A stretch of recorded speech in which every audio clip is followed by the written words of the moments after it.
우리 다 같이 하나님의 말씀 사도행전 7장 19절로 29절까지 말씀 함께 읽겠습니다. 사도행전 7장 17절에서 29절까지 말씀입니다. 함께 읽겠습니다. 하나님이 아브라함에게 약속하신 때가 가까우매 이스라엘 백성이 애굽에서 번성하여 많아졌더니 요셉을 알지 못하는 새 임금이 애굽 왕위에 오르매 그가 우리 족속에게 교활한 방법을 써서 조상들을 괴롭게 하여 그 어린아이들을 내버려 살지 못하게 하려 할세. 그때 모세가 났는데 하나님 보시기에 아름다운지라. 그의 아버지의 집에서 석 달 동안 길리더니 버려진 후에 바로의 딸이 그를 데려다가 자기 아들로 기르매 모세가 애굽 사람의 모든 지혜를 배워 그의 말과 하는 일들이 능하더라. 나이가 40이 되매 그 형제 이스라엘 자손을 돌볼 생각이 나더니 한 사람이 원통한 일을 당함을 보고 보호하여 압제받는 자를 위하여 원수를 갚아 애굽 사람을 쳐 죽이니라. 그는 그의 형제들이 하나님께서 자기의 손을 통하여 구원해 주시는 것을 깨달으리라고 생각하였으나 그들이 깨닫지 못하였더라. 이튿날 이스라엘 사람끼리 싸울 때에 모세가 와서 화해시키려 하여 이르되 너희는 형제인데 어찌 서로 해치느냐 하니 그 동물을 해치는 사람이 모세를 밀어뜨려 이르되 누가 너를 관리와 재판장으로 우리 위에 세웠느냐. 내가 어제는 애굽 사람을 죽임과 같이 또 나를 죽이려느냐 하니 모세가 이 말을 때문에 도주하여 미디안 땅에서 나그네 되어 거기서 아들 둘을 낳으니라. 아멘. 할렐루야. 항상 영광의 자리는 고난을 통할 수밖에 없습니다. 세상의 모든 이슈도 마찬가지죠. 유명한 발레리나를 본 적이 있습니다. 이 발레리나의 발은요, 온통 상처투성과 온통 멍투성이었습니다. 너무나도 아름다운 우아한 몸짓을 하기 위해서 그 발에 가해지는 여러 가지 상처들, 또 여러 가지 발레를 하다 보면 다치게 되는 그 발의 모습이 그대로 남아 있는 것이죠. 우리가 백조를 우아하다고 하지 않습니까? 그런데 백조가 그 우아하게 호수에 떠 있지만 그 발은 바닥바닥바닥 하면서 계속해서 그 어떤 고통의 시간을 이겨내고 있는 것처럼 특별히 우리 신앙이라는 것이 바로 그런 것 같아요. 예수 그리스도의 십자가의 고난이 아니고서는 그 영광의 부활에 이를 수 없는 것이죠. 그렇게 우리의 신앙이 시작된 것처럼 여러분들이 가지고 있는 그 신앙에 때로는 주시는 고난과 아픔과 어려움을 통하여서 하나님 앞에 정금같이 되어 나아간다는 것을 믿으며 힘내시며 나아갈 수 있는 여러분 될 수 있기를 예수님의 이름으로 소망합니다. 17절 말씀 보시면 하나님이 아브라함의 약속하신 때가 가까우매 이스라엘 백성이 애굽에서 번성하여 많아졌더니, 어제까지는 이제 그 요셉을 통하여서 그 가족이 그 안에 들어왔다. 그래서 어제는 아브라함과 요셉, 그래서 은혜와 또 고난 중에 하나님의 뜻이 있고 하나님이 그 사람을 세우시는 과정이었다면, 오늘은 모세에 대한 이야기로 시작을 하고 있습니다. 그 모세의 첫 시작이 바로 이 시작이죠. 하나님이 아브라함에게 약속하신 때가 되었다. 이제 400년이 가까워졌다는 것이죠. 그때 이스라엘 백성이 애굽에서 번성하였다라고 이야기합니다. 이 번성하다라는 것은 정말 수도 없을 만큼 큰 무리가 되었다는 것이죠. 하나님께서는요, 애굽을 인큐베이터로 사용하시기를 원하셨습니다. 그래서 그 인큐베이터 역할을 하는 것이 바로 애굽이었고 400년 동안에 이스라엘이 큰 백성이 되었다는 거예요. 18절 19절에 보면 요셉을 알지 못하는 새 임금이 나타나게 됩니다. 그 전의 왕들까지는 요셉을 알고 있어서 이스라엘을 후대하였고, 왜냐하면 요셉 때문에 이 나라가 살았다라는 것을 기억하는 것이죠. 그러나 이제 요셉을 기억하지 못하는 새로운 바로가 태어나기 시작합니다. 그러자 그들은 이 많아진 이스라엘 백성을 노동, 여러 가지 성과 또 여러 가지 사원을 건축하는 곳에 이 노동력으로 이스라엘 사람들을 부리고 사용하기 시작합니다. 또 이들이 너무 많이 번성하게 되자 심지어 바로가 태어나는 아들들을 죽이려는 그런 음모를 가지고 그 일들을 실행하게 되면서 19절 하반절에 보면 그 어린아이들을 내버려 살지 못하게 하려 할세라고 되어 있어요. 새 임금이 나와서 이스라엘 백성에 가하는 고통과 억압과 환란이 컸다는 걸 이야기하는 것이죠. 아이들이 막 죽어나가기 시작합니다. 여러분, 이 고통의 속에서 하나님께서는 자기 백성을 기억하십니다. 그 절망의 때에 하나님께서는요, 그 백성을 돌아보시며 누구를 보내십니까? 바로 모세죠. 20절입니다. 그때 모세가 났는데 하나님 보시기에 아름다운지라 그의 아버지 집에서 석 달 동안 길리더라. 모세가 났는데요, 아름다웠다는 거예요. 그 부모가 봐도, 출애굽기 2장에 보면 그 부모가 봐도 너무 잘생겼다는 거예요. 그 아름다운 모세가 나서 부모의 품에 있게 됩니다. 여러분, 아름다운 모세, 아름다운 삶이었을까요? 21절 시작할 때 어떻게 시작합니까? 버려진 후에라고 시작하지 않습니까? 석 달 동안을 부모 곁에 있었지만 이 성경은요, 그가 버려졌다라고 이야기해요. 그런데 우리는 내용을 알고 있잖아요. 모세의 어머니가 요게벳이 모세를 버렸습니까? 아니죠. 모세가 모세를 떠나보내는 거죠.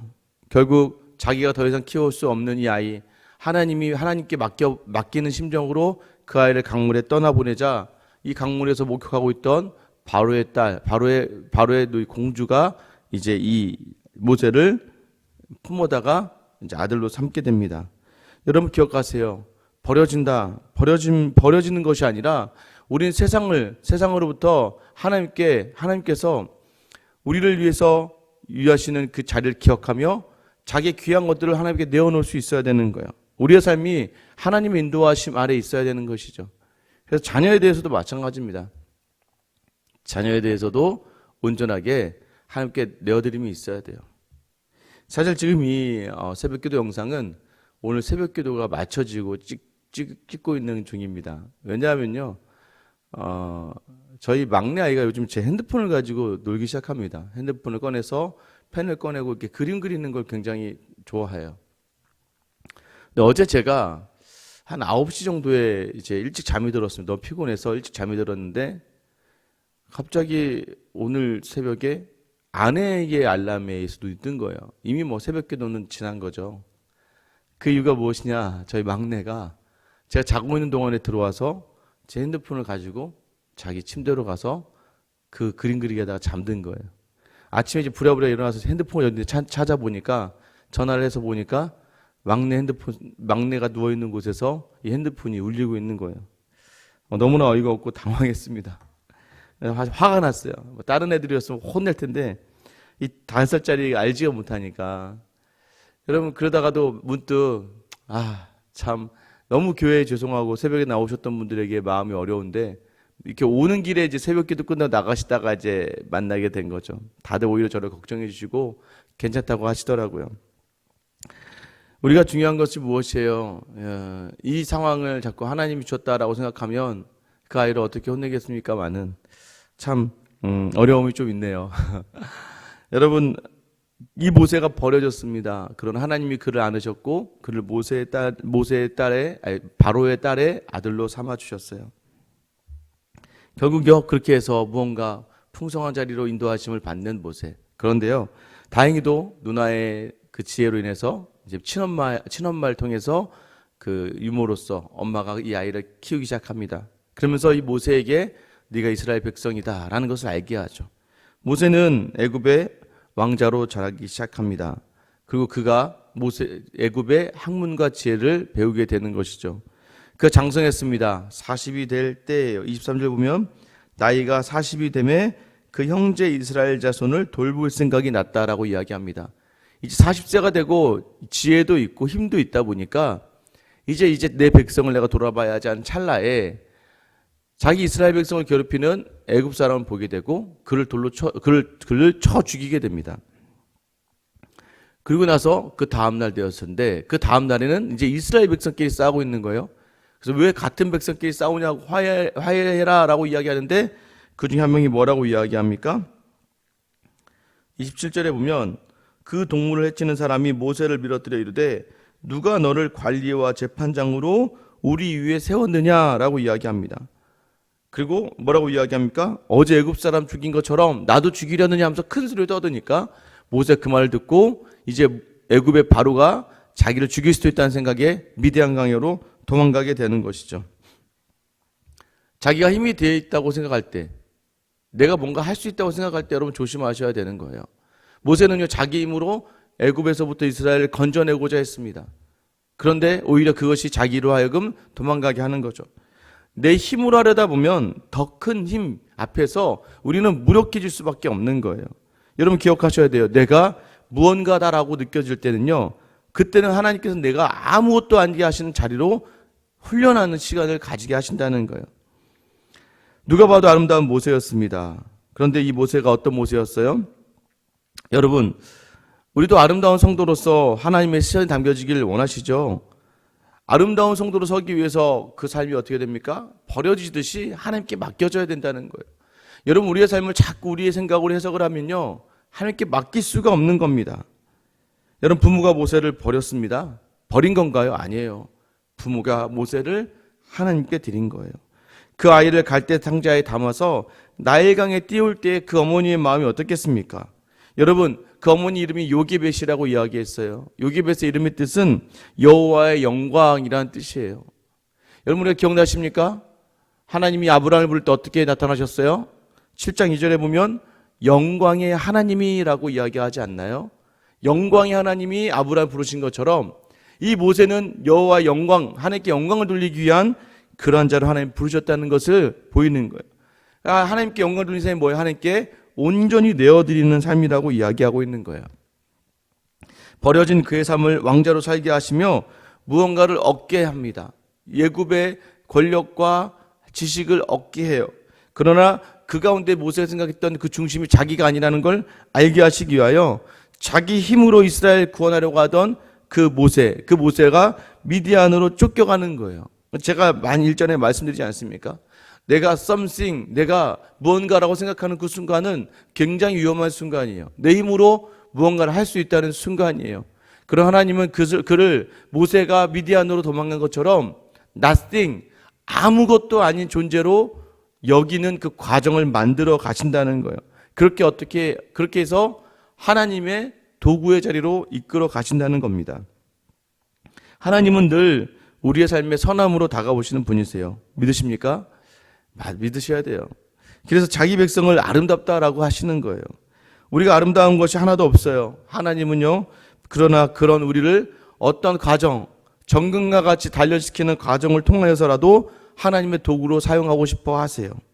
이 모든 주관의 손길이 바로 하나님이시기 때문입니다.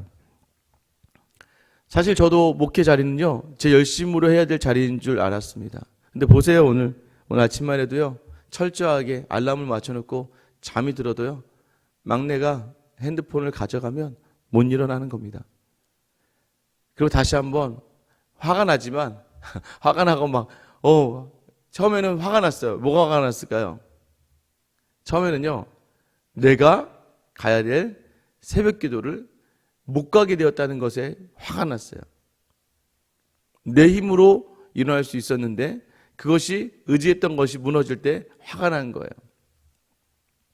그런데 이내 또 깨닫게 됩니다. 이게 또 하나님이 다른 성도님들 그렇게 얘기해 주시더라고요. 목사님 괜찮아요. 가정에 특별한 일 없고 더 주무셔야 되니까 하나님 주무시게 하신 거네요. 라는 말을 들었을 때는 또 제 그 안에 그런 분노가 또 사라지게 되는 것이죠. 하나님 또 이렇게 저를 또 훈련시키시는 거겠죠. 아마 다음에 다른 부교육자나 누군가가 이런 실수로 새벽기도 못 나오게 됐을 때는 아마 저도 그때는 웃어 넘길 수 있겠죠. 하나님은 그렇게 우리를 더욱더 하나님의 도구로 사용하시기 위하여 하나님의 일들을 경험하게 하시고 하나님의 길로 우리 인도하시는 것 같아요. 오늘 하루 시작하는 여러분, 하나님 우리를 아름다운 성도로 부르셨습니다. 근데 아름다운 성도의 삶에는요, 예수 그리스도께서 가신 그 고난의 길이 있다는 걸 기억하셔야 돼요.